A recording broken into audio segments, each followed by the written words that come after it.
And I really, really want to get out of here. This is like well overdue is an understatement.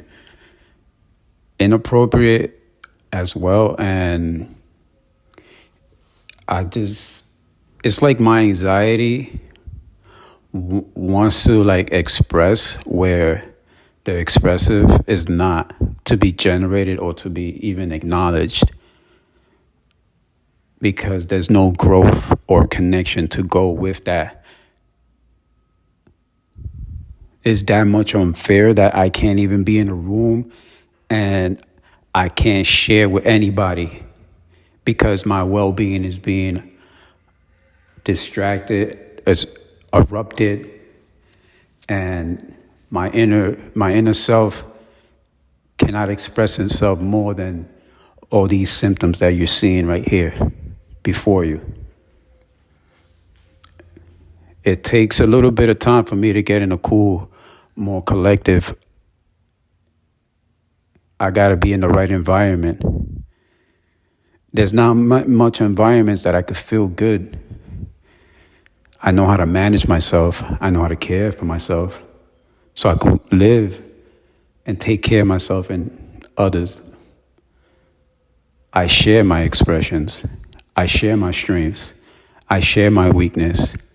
I don't call anything weakness because there's things that people don't know and they wouldn't even know how to handle it if it was on their shoes. So I don't even look at what shoes or an image that you have of me, for me.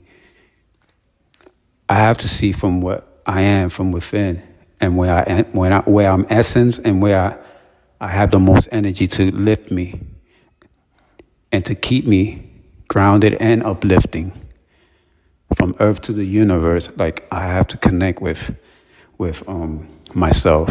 And if I don't have a connection with Scantron, then that's not what I do. It's not a part of me.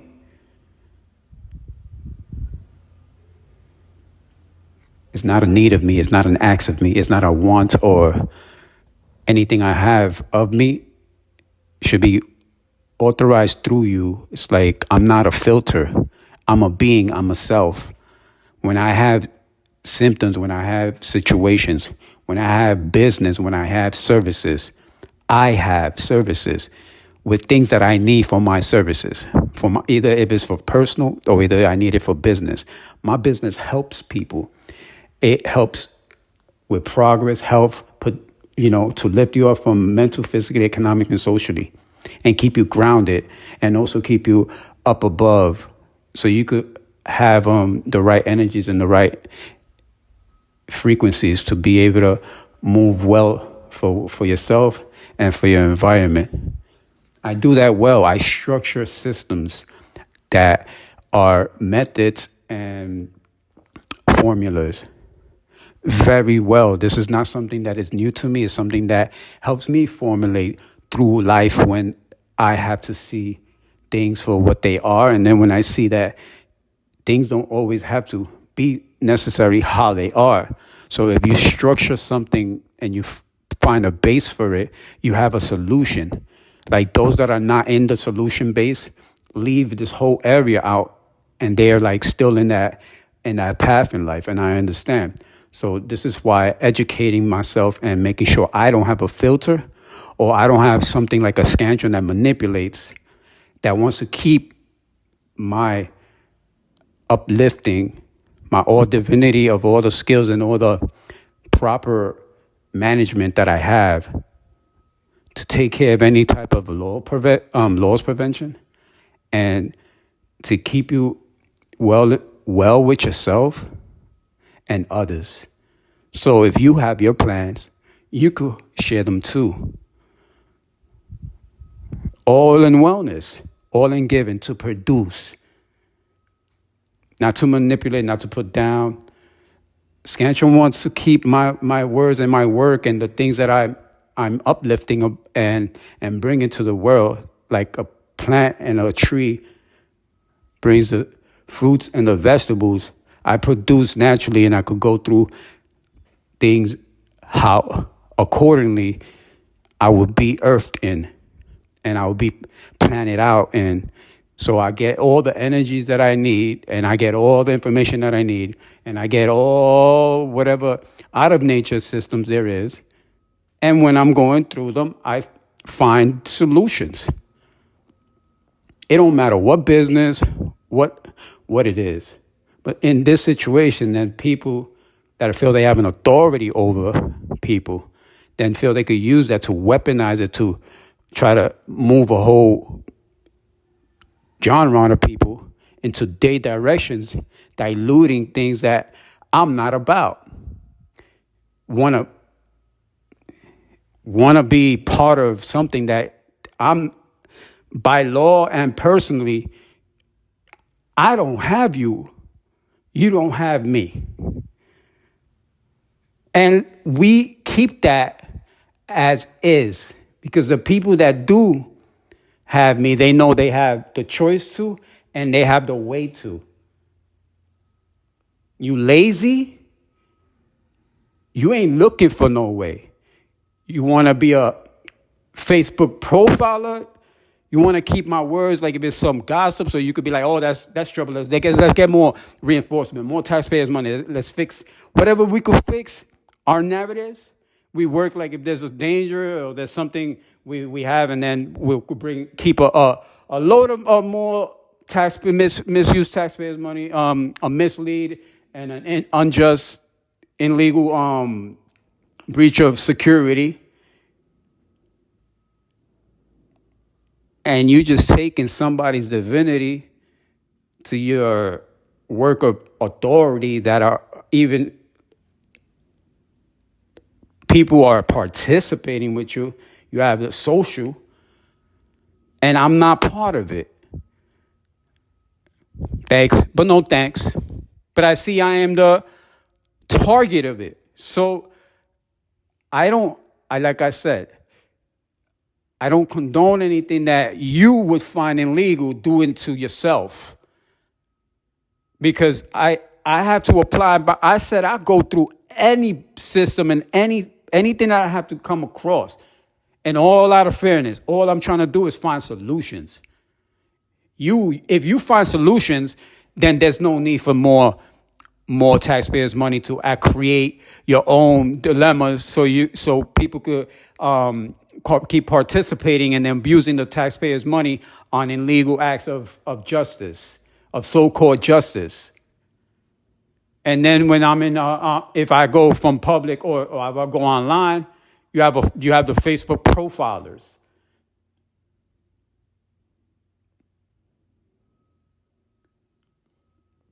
I'm in the court. You want to follow? Like, I'm telling you, like this whole court thing. From the beginning, I was telling the judge from the DV case, like this is a he say she say, and there's nothing to go about. There wasn't even an arrest. There wasn't even a complaint. It was just like from one day to another, and being held with that same document, just going to like a DV court and then getting like an injunction on someone. I had to go. I couldn't even, being homeless, I can't even take my son.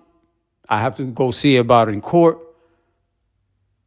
And then I go complain to the people as a victim, and they grant me my from being a victim, and that's harassment from the same the same they labeled it her injunction. They labeled her injunction as, this is coming from the Miami-Dade County Official Victims Unit. They reviewed everything, and they saw there was no arrest, there was no prior, there was no nothing to go about. So it was harassing me and my son. So they took us in. The only thing is I couldn't get my son out because she had him, and then she had the order thing. Couldn't go to the house, couldn't do anything. Instantly becoming homeless. So I'm going through this, and then the judge is trying to pass this thing like next. And then I'm like, I need this to be looked at, because this is, I gave all the information from the Miami-Dade victim. I she was going through them, and I could tell you she was probably just flying through them and trying to just go with something and keep it moving. Like it didn't even matter that my son is in between this. So, and that we are victims. And then the whole thing, she granted her the injunction, boom. And then I'm following, I'm like brainwashed. I'm doing classes. I'm doing everything I had to do. And then what happens, I'm waiting because then I finished the class that I needed to see my son again. And I don't, the petition is nowhere to be found. For 3 months, it violating of my rights to see violating my visitation rights through the program that was waiting to initiate it so we could see each other through going through a center. Never came in. We'll call and then not call. So they leave people hanging, no call, then no show, and then doing all this for 3 months until the law caught up with significant other. Jail for criminal and a criminal case, and also DCF because the childs were involved in the middle of a crime. And I go. Then I didn't have to tell the judge anymore because I was letting her know all the facts and how it came in, and she wasn't listening to me. And when I told her that is gonna hurt my son at the end. And then look, it hurt my son at the end.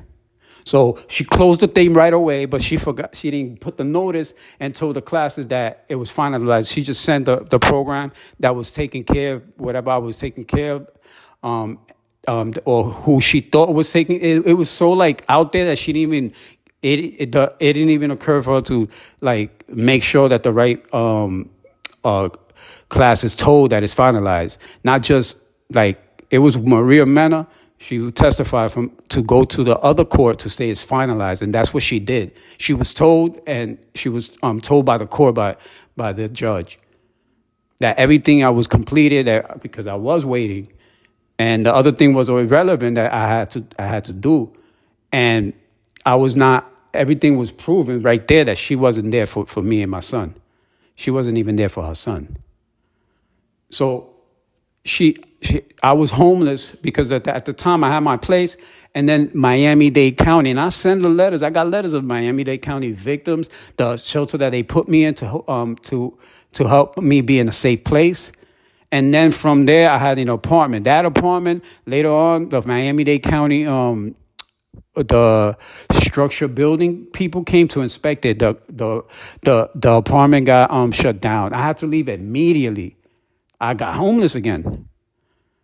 So then when all this happened, when I had to, it was all going to be finalized over here in the next court in the DCF because my son was in the DCF system.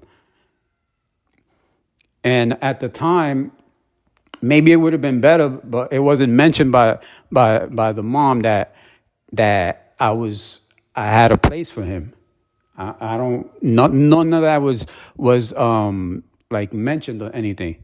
So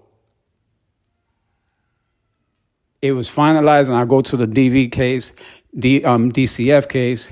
The judge took the case in and closed the case, the DV case, because it was just going to be the DCF case from there on, and established that everything was finalized, and any classes that I had to do that wasn't finalized, whatever was finalized, the whole case was finalized. But then they said the classes that were completed, and they sent the people that finalized classes to speak for that and vouch for me in court. So and what happens?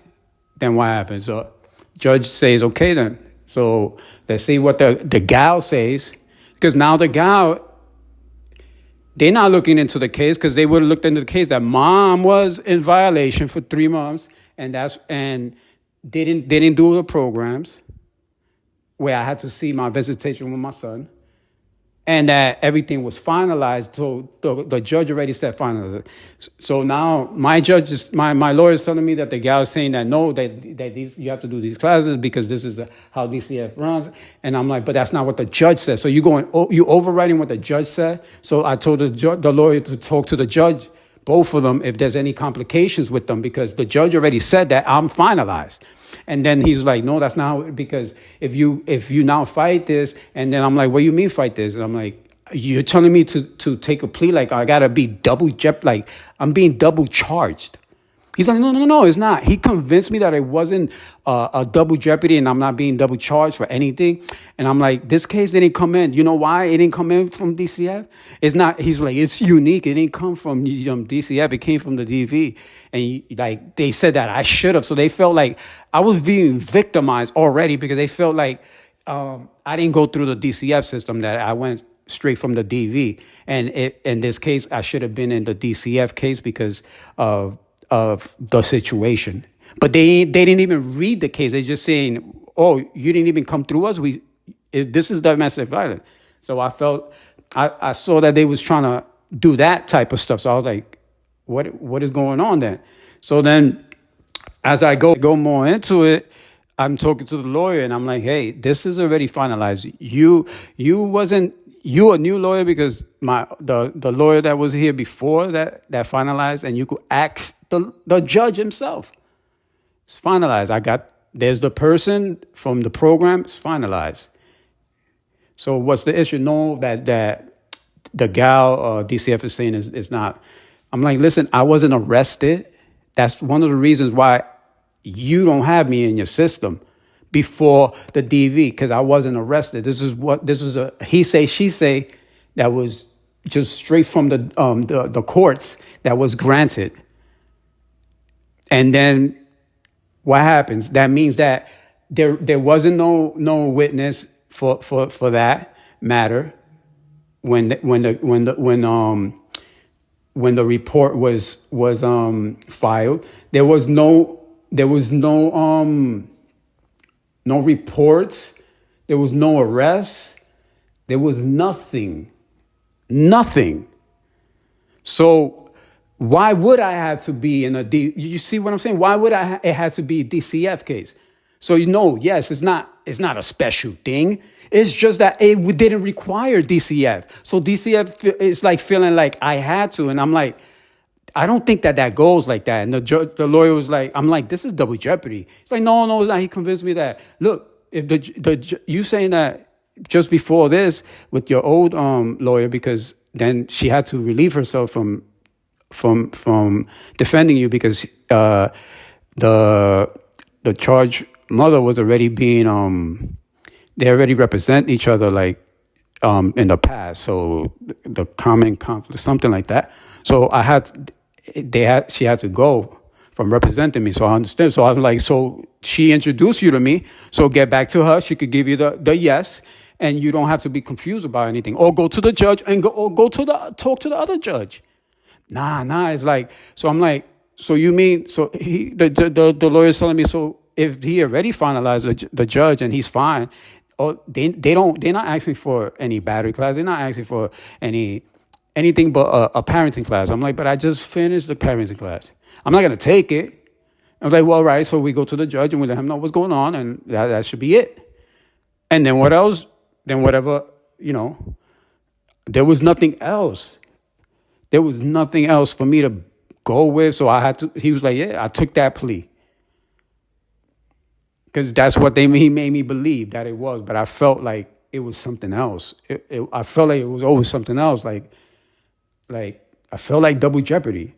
And then like the case was that mom wasn't there for 3 continuous hearings to see my so I could be able to see my son. Violation of time sharing. And then I was like to dismiss it because it's abuse. It's abusive to him and me.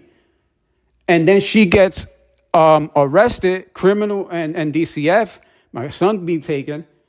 So yeah, the judge finalized it from the DV. She sent that thing real quick. I didn't even have to say anything. I had to find out what was happening. I'm like, what's going on? Why am I here now? Why I'm getting I'm getting notified that I'm in a different system now. It wasn't introduced. The judge didn't face me. She didn't want to face me. I was telling her the truth the whole time. But it was a little sloppy when she put everything in, because or her, maybe in her the people that work with her or her, however it is, it's part of her the system when they're supposed to notify all the classes of finalization. This could be deliberately because I was always telling the truth, or just whatever mistake. So it needs to be fixed. I don't need to have records saying that I was not complying when you sent it, finalized, or complying with everything. The only thing I had to do was time sharing with my son, because I couldn't get him. I lost my place because of the Miami-Dade structure building units failed my case, and I failed my unit where I was living. I had that secure for my son and everything. It happened at the same time, and I couldn't just get him right away. So that's why I'm in this DCF system. I'm not here because I need to be charged and have to do extra classes and all this. What is this? The judge didn't even say that to the gal or DCF. Why are you doing that then? And this is where we at.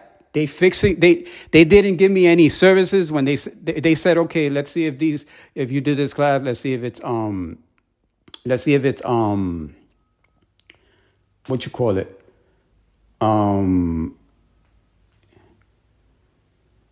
let's see if it's evidence-based, because we do evidence-based, but it doesn't really need to be evidence-based because it was finalized. I completed something. Like you, why would you want to like disqualify or discontinue, like not validate my class that I completed somewhere else to satisfaction? Whether it doesn't go the same way your system goes, is not, because you already know it's not going to go the same way and how you test people. So since it was evidence-based, now they waited for another month, another court date. They couldn't just reunify me because they will have to verify these things. So they took all this time to try to come up with something. I'm like, why didn't you say all of the same thing at the same time? Like, now you want to know if I took a pre-post test? Of course not, because it was the pandemic time, and I was doing virtual things, and they didn't require that. They needed that to be a requirement so people could feel, so the system in the program in the DV could feel like it's done to satisfaction. It would have been done, because they're not just going to give you something that is incomplete and tell you that it's non-complete at the end. It's complete for me to study this, and if I pass it, it's complete to satisfaction. I did that. So why are you trying to discredit me because it's not in a DC? Like I said, it didn't come in the DCF. I wasn't arrested. There was no witness. There was no nothing. It was he say, she say. Let me go to the DV court place, injunction place, and then it was granted. So you don't even have a place for me to be in here like this. The judge is acting like he don't know that, like, okay, it's finalized, so why are you entertaining this? You pushing more and more court days when you just said I just need to be done with the therapist, with the individual therapist, and I did that, gave the information. The same therapist was the same people that finalized me and vouched for me and testified for me in the DCF court.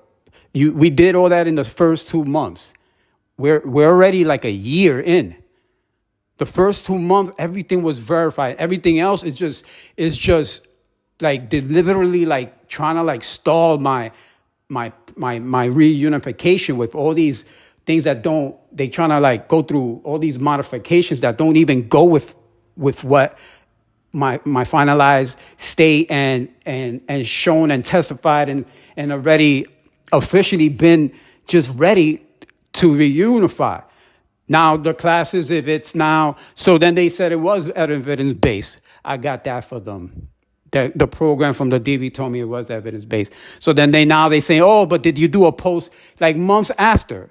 I'm like, why didn't you say if I needed a pre-post parenting test and to see if it was evidence-based testing or evidence-based program system. And then, why didn't you say that? You wait. Every time there was just something, right? You just want to bring something in to stall for no reason. Because if I finalize that I did this in the system, it's not going to be the same. Not only that, now the pre-post test. Now, to make even more, now this is what the judge said. No, I think that you should, out of nowhere, you're going to take the parenting, we're going to see if you can take the parenting class. And I'm like, wait, where's this coming from, Judge?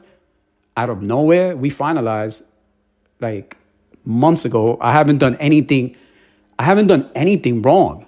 Like, I didn't even come into the DCF system because I did something wrong. I came in because I'm finalized and I had to reunify with my son. And because I'm homeless, and I'm showing you the letter of where I am and how it happened with the Miami-Dade building structure came in, and immediately evacuation was done. I had no choice. So bear with me to understand why, after all this, and I didn't go to jail, I didn't do anything wrong. At any point, do you feel that I need to take the test? I need to take a test to determine. He said, if from this pre-post parenting class, if from that test, they're gonna see if I, from the score or how I do there, to see if I have to take the parenting class in the DCF system or not. And I'm like, why would you do that? He had no reason. They didn't tell me no reason. So I'm like, that I don't think that's a fair, or even like, I feel like it's inappropriate, it's unjust. Like, I have a completed class, and find to satisfaction. Like, I have to feel proud of that, and I have to feel like my son been waiting for me to keep doing the right things, passing what I need to do, right? Even though I felt that, and just from the beginning, I did, because I had to make sure that my son at the end, when I say I got him, I got him. Not because you would just want to have a more for no reason, and we didn't do anything to you. We didn't do anything to the system. We didn't do anything to anybody. So he ordered it. I go to the place, and then I'm talking to the lady that gives the test. I asked the lady, how is this test conducted? And the lady tells me, Miss Harris. So she said that if you take the test, then you automatically you enrolled in the classes. And I'm like, so how is that automatically everybody that enrolls ends up in the classes? Because in my head, I had what the judge told me. The judge told me, and we could go to the transcripts and everything. The judge and my lawyer already knows that. And he said, take the pre-post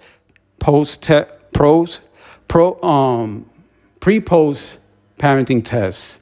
And then from there, from the score, how you do, we will determine if you're going to need the class.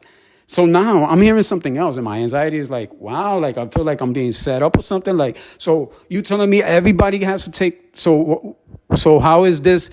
So how is it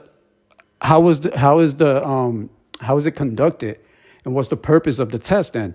Like, is it a test that if you take, it determine if you need to take the class or not? And then Ms. Harris told me, no, it doesn't detect if how good you do or how bad you do. It's not to score you or to see how well you do. It's a simple 40-question test, and nothing is really evaluated or put to the sense that it will tell you if you need to take the classes or not, because you still will have to take the classes. It's not to determine if you need to take classes. So I'm like, wow. If I can't fail these 40 questions from my anxiety and from the nervousness, and she showed me that I'm already enrolled. I'm like, but the judge didn't say anything about me being already enrolled. So I'm like, man. So I did the test, but I wrote all the stuff like the judge. I took pictures of it. The judge told me this is only for the test. So I put that in all the papers that it was saying, like, to sign up for the classes. I put all those and I took a picture so he knows that this is not what the judge said. So I took the test like that. Just nervous as heck, like, and so then that tells me this. So for the DCF system, this test doesn't even determine it's not even made to determine if you need parenting. It's not even structured to tell you if you do good or bad in the test. It's not even made for that. So why, if for the test to be in the classes, that test does not determine or would even indicate anything such, because it's not structural program. It's not written it's not made by the person that created the test for the people taking it to be scored or to be determined to see if they need parenting classes. So even for your own classes, it doesn't even determine. So you're going to take what I satisfactory completed in my DV class. I completed it by law, by the way they run it, completely 100%. And you're gonna determine if you're gonna decline that, so I could take the class again because of a test that doesn't even determine if I need to take the test, or even scores me to determine if you should discard my satisfied DV completed parenting class. That's absurd. That's unfair. That's unjust. That's everything. I don't understand. No, that's not right. My son been here. We've been doing everything correct. I had some lawyers that probably misled me, and then I had the co-work. All of a sudden, I'm there with most of the visitation. I'm in there and half of the other parents' visitation, because they missing no cause or whatever is just not there. My son been stood up a lot, more than half the time, and then all of a sudden I don't get any. They keep they keep skipping, making me have to do things that are inappropriate, and then they saying that I'm not progressing. Of course, because you're abusing, you're using me for no reason. We're not doing anything wrong. I'm following everything I need to do until I see that I'm being penalized for no reason. And it's not fair, and it's really hurtful that it's taken a year. You got mom also got all her stuff done already, so you're already ready to give mom all the opportunities, and you never gave me my opportunity from the beginning. This is what actually played out. This is why, since I said, hey, this is going to another case because of a criminal, when I said it before, that I put it on Facebook, that the judge closed it, and I'm because of the criminal case and the DCF case, I'm over here since that whole time. And the whole thing together, 2 years without being able to be with my son. And I've been right with everything. And then look at what I have to go through now. And then everything gets done for the mother, and then for me, they were delaying, saying that I never gave up. I never gave them the information that was needed for when the court sees me. I have everything in the email. I have everything in the text, that all those documents that was there, and then I wasn't able to get the chance to put it into the courthouse because they was just cutting me off. And now they make it deliberately, purposely. And then now they trying to say, these reports are saying otherwise, that I can't go, there's something going on. Yeah, there's something going on, and that's exactly what is wrong. Because there's nothing that we doing wrong, and this is what's happening in the system. So if you're not gonna why would I even have to redo a test that your own system in the DCF doesn't determine whether you have to be in the class or not? Everybody has to take the course, and that test is not made for that. So I don't feel like any of it is fair at all. And then